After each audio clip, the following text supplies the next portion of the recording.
I'll be talking about the success of my campus, the University of Maryland, Baltimore County, UMBC, in educating students of all types across the arts and humanities and the science and engineering areas. What makes our story especially important is that we have learned so much from a group of students who are typically not at the top of the academic ladder, students of color, students underrepresented in selected areas. And what makes the story especially unique is that we have learned how to help African American students, Latino students, students from low-income backgrounds to become some of the best in the world in science and engineering. And so I begin with a story about my childhood. We all are products of our childhood experiences.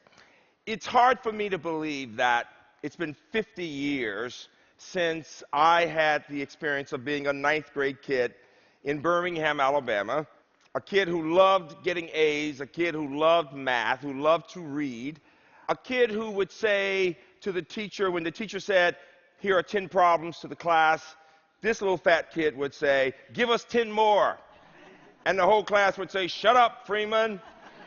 And there was a designated kicker every day.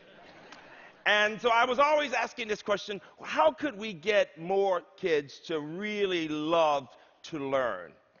And amazingly, one week in church, when I really didn't want to be there, and I was in the back of the room being placated by doing math problems, I heard this man say this: if we can get the children to participate in this peaceful demonstration here in Birmingham, we can show America that even children know the difference between right and wrong, and that children really do want to get the best possible education. And I looked up and said, "Who is that man?" And they said his name was Dr. Martin Luther King. And I said to my parents, "I've got to go. I want to go. I want to be a part of this." And they said, "Absolutely not." And we had a rough go of it, and at that time, quite frankly, you really did not talk back to your parents. And somehow I said, "You know, you guys are hypocrites. You make me go to this, you make me listen, the man wants me to go, and now you say no." And they thought about it all night. And they came into my room the next morning. They had not slept. They had been literally crying and praying and thinking, will we let our 12-year-old participate in this march and probably have to go to jail? And they decided to do it. And when they came in to tell me, I was at first elated, and then all of a sudden I began thinking about the dogs and the fire hoses, and I got really scared. I really did.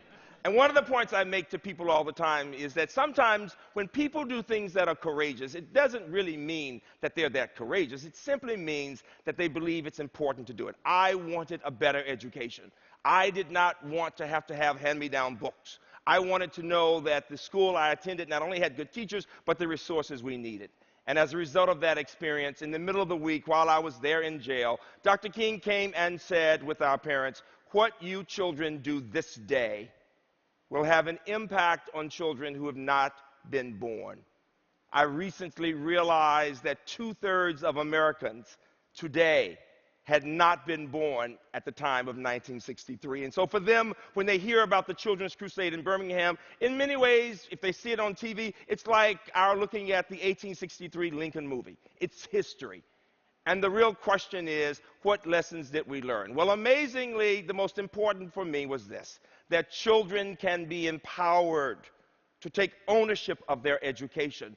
They can be taught to be passionate about wanting to learn and to love the idea of asking questions. And so it is especially significant that the university I now lead, the University of Maryland, Baltimore County, UMBC, was founded the very year I went to jail with Dr. King in 1963.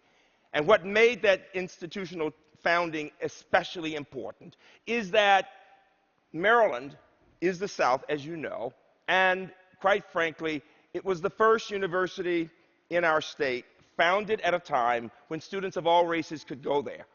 And so we had black and white students and others who began to attend. And it has been for 50 years an experiment. The experiment is this: is it possible to have institutions in our country, universities, where people from all backgrounds can come and learn to work together and learn to become leaders and to support each other in that experience? Now, what is especially important about that experience for me is this. We found that we could do a lot in the arts and humanities and social sciences. And so we began to work on that years in the 60s, and we produced a number of people in law, all the way to the humanities. We produced great artists. Beckett is our muse. A lot of students who get into theater. It's great work. The problem that we faced was the same problem America continues to face, that students in the sciences and engineering, black students, were not succeeding. But when I looked at the data, what I found was that, quite frankly, students in general, large numbers, were not making it. And as a result of that, we decided to do something that would help, first of all, the group at the bottom, African American students, and then Hispanic students. And Robert and Jane Meyerhoff, philanthropists, said, we'd like to help. Robert Meyerhoff said, why is it that everything I see on TV about black boys, if it's not about basketball, is not positive? I'd like to make a difference, to do something that's positive. We married those ideas, and we created this Meyerhoff Scholars Program. And what is significant about the program is that we learned a number of things. And the question is this: how is it that now we lead the country in producing African Americans who go on to complete PhDs in science and engineering and MD PhDs? That's a big deal. Give me a hand for that. That's a big deal. It's a big deal. It really is. You see, most people don't realize that it's not just minorities who don't do well in science and engineering. Quite frankly, you're talking about Americans. If you don't know it, while 20% of blacks and Hispanics who begin with a major in science and engineering will actually graduate in science and engineering, only 32% of whites who begin with majors in those areas actually succeed and graduate in those areas, and only 42% of Asian Americans. And so the real question is, what is the challenge? Well, a part of it, of course, is K through 12. We need to strengthen K through 12. But the other part has to do with the culture of science and engineering on our campuses. Whether you know it or not, large numbers of students with high SATs and large numbers of AP credits who go to the most prestigious universities in our country begin in pre-med or pre-engineering and engineering, and they end up changing their majors. And the number one reason we find, quite frankly, is they did not do well in first-year science courses. In fact, we call first-year science and engineering, typically around America, weed-out courses or barrier courses. How many of you in this audience know somebody who started off in pre-med or engineering and changed their majors within a year or two? It's an American challenge. Half of you in the room. I know. And what is interesting about that is that so many students are smart and can do it. We need to find ways of making it happen. So what are the 4 things we did to help minority students that now are helping students in general? Number 1, high expectations. It takes an understanding of the academic preparation of students, their grades, the rigor of the coursework, their test-taking skills, their attitude, the fire in the belly, the passion for the work to make it. And so doing things to help students prepare to be in that position, very important. But equally important, it takes an understanding that it's hard work that makes the difference. I don't care how smart you are or how smart you think you are. Smart simply means you're ready to learn. You're excited about learning, and you want to ask good questions. You know, I. Rabi, a Nobel laureate, said that when he was growing up in New York, all of his friends' parents would ask them, what did you learn in school at the end of the day? And he said, in contrast, his Jewish mother would say, Izzy, did you ask a good question today? And so high expectations have to do with curiosity and encouraging young people to be curious. And as a result of those high expectations, we began to find students we wanted to work with to see what could we do to help them not simply to survive in science and engineering, but to become the very best, to excel. Well, interestingly enough, an example, one young man who earned a C in the first course and wanted to go on to med school, we said, we need to have you retake the course because you need a strong foundation if you're going to move to the next level. Every foundation makes the difference in the next level. He retook the course. That young man went on to graduate from UMBC, to become the first black to get the MD PhD from the University of Pennsylvania. He now works at Harvard. Nice story. Give me a hand for that, too. All right? Secondly, it's not about test scores only. Test scores are important, but they're not the most important thing. One young woman had great grades. Her test scores were not as high, but she had a factor that was very important. She never missed a day of school, K through 12. So that was fire in that belly. That young woman went on, and she is today with an MD, PhD from Hopkins. She's on the faculty in tenure track in psychiatry, PhD in neuroscience. She and her advisor have a patent on a second use of Viagra for diabetes patients. Big hand for her. Big hand for her. And so high expectations, very important. Secondly, the idea of building community among the students. You all know that so often in science and engineering, we tend to think cutthroat. Students are not taught to work in groups, and that's what we've worked to do with that group, to get them to understand each other, to build trust among them, to support each other, to learn how to ask good questions, but also to learn how to explain concepts with clarity.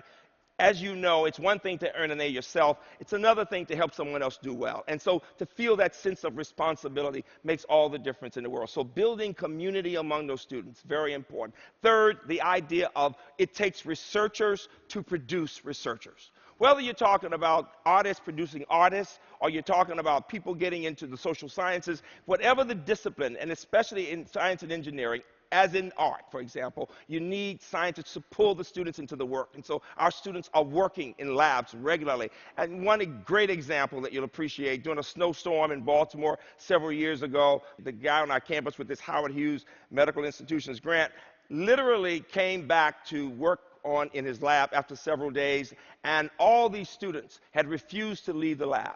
They had food, they had packed out, they were in the lab working, and they saw the work not as schoolwork, but as their lives. They knew they were working on an AIDS research. They were looking at this amazing protein design, and what was interesting was each one of them focused on that work, and he said, it doesn't get any better than that. And then finally, if you've got the community and you've got the high expectations and you've got researchers producing researchers, you have to have people who are willing as faculty to get involved with those students, even in the classroom. I'll never forget a faculty member calling the staff and saying, got this young man in class, young black guy, and it seems like he's just not excited about the work. He's not taking notes. We need to talk to him. What was significant was that the faculty member was observing every student to understand who was really involved and who was not, and was saying, let me see how I can work with them, let me get staff to help me out. It was that connecting. That young man today is actually a faculty member, MD, PhD in neuroengineering at Duke. Give him a big hand for that. And so the significance is that we have now developed this model that is helping us not only finally with evaluation, assessing what works, and what we learned was that we needed to think about redesigning courses. And so we redesigned chemistry, we redesigned physics, but now we are looking at redesigning the humanities and social sciences because so many students are bored in class. Do you know that many students, K through 12 and in universities, don't want to just sit there and listen to somebody talk. They need to be engaged. And so we have done, if you look on our website at the Chemistry Discovery Center, you'll see people coming from all over the country to look at how we are redesigning courses, having an emphasis on collaboration, use of technology, using problems out of our biotech companies on our campus, and not giving students the theories, but having them struggle with those theories. And it's working so well that throughout our system of University System of Maryland, more and more courses being redesigned, called academic innovation. And what does all of that mean? It means that now, not just in science and engineering, we now have programs in the arts, in the humanities, in the social sciences, in teacher education, even particularly for women in IT. If you don't know it, there's been a 79% decline in the number of women majoring in computer science just since 2000.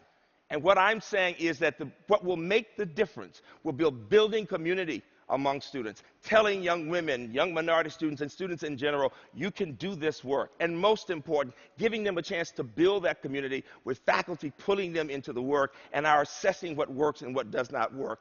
Most important, if a student has a sense of self, it is amazing how the dreams and the values can make all the difference in the world. When I was a 12-year-old child in the jail in Birmingham, I kept thinking, I wonder what my future could be. I had no idea that it was possible for this little black boy in Birmingham to one day be president of a university that has students from 150 countries, where students are not there just to survive, where they love learning, where they enjoy being the best, where they will one day change the world. Aristotle said excellence is never an accident. It is the result of high intention, sincere effort, and intelligent execution. It represents the wisest option among many alternatives. And then he said something that gives me goosebumps. He said, choice, not chance, determines your destiny. Choice, not chance, determines your destiny. Dreams and values. Thank you all very much.